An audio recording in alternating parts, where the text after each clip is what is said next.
Moving on, Asaduddin తీరుపై BJP నేత మాధవీలత ఆగ్రహం వ్యక్తం చేస్తున్నారు. పార్లమెంట్లో జై పాలస్తీన్ అనడం వెనుక ఉద్దేశం ఏమిటని ప్రశ్నిస్తున్నారు. ఆమె దేశానికి ఏమైనా అన్యాయం చేయదలుచుకున్నారా అని ప్రశ్నించారు. ఏమైనా కుట్రలు దాగి ఉన్నాయా అని అడిగారు.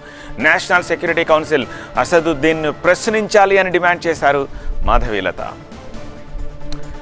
MIM chief Hyderabad MP Asaduddin లోక్సభలో ప్రమాణ స్వీకారం సందర్భంగా చేసిన వ్యాఖ్యలపై అధికార పక్ష నేతలు అభ్యంతరం వ్యక్తం చేస్తున్నారు. అప్పుడే వాటిని రికార్డుల నుంచి తొలగిస్తున్నట్టుగా స్పీకర్ ప్రకటించిన విషయం కూడా తెలుసు. ఇప్పుడు లేటెస్ట్గా అసదుద్దీన్ తీరుపై బీజేపీ నేత మాధవీలత ఆగ్రహం వ్యక్తం చేశారు. జై తెలంగాణ, జై ఫలస్తీన్, తక్బీర్, అల్లాహు అక్బర్. జై బోలో భారత్ మాతాకి అనవలసిన ఆ వ్యక్తి నోటి నుంచి జై పాలస్తీన్ అనే మాట వినిపించడం మరి దేశానికే దౌర్భాగ్యం. ఇది అటువంటి వాళ్ళని పోషిస్తున్నందుకు మనం మళ్ళీ మనను ప్రశ్నించుకోవాలా అనే సందిగ్ధంలో ఈరోజు భారతదేశం అంతా ఉంది. 130 కోట్ల భారతీయులందులో ఈ ప్రశ్నను మనమే ప్రశ్నించుకోవాలి. ఎవరు వీళ్ళు?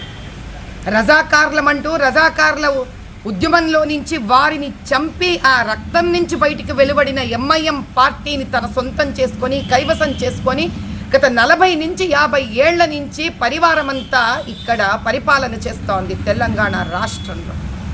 ఇక్కడ రాజ్యంలో గెలిచిన వాళ్ళు కూడా ఇక్కడ ఏ పార్టీ ఆధిపత్యంలో వస్తుందో వీళ్ళకే సపోర్ట్ చేయడం, మద్దతు ఇవ్వడం ఒక ఆనవాయితీ అయిపోయింది.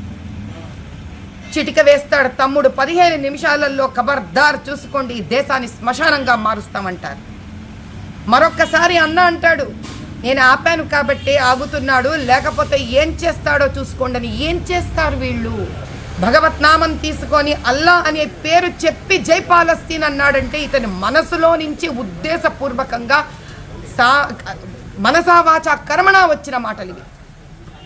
నేషనల్ సెక్యూరిటీ కౌన్సిల్ వాళ్ళని నేను ప్రాధేయపడుతున్నాను, కూర్చోపెట్టండి, ఈ వ్యక్తిని ప్రశ్నించండి, వాడి ఉద్దేశం ఏంటో, అతను ఎందుకన్నాడు ఈ మాట, దాని వెనకాల ఎంత పెద్ద కుట్ర ఉంది, ఈ దేశానికి ఏం అన్యాయము జరగబోతోంది.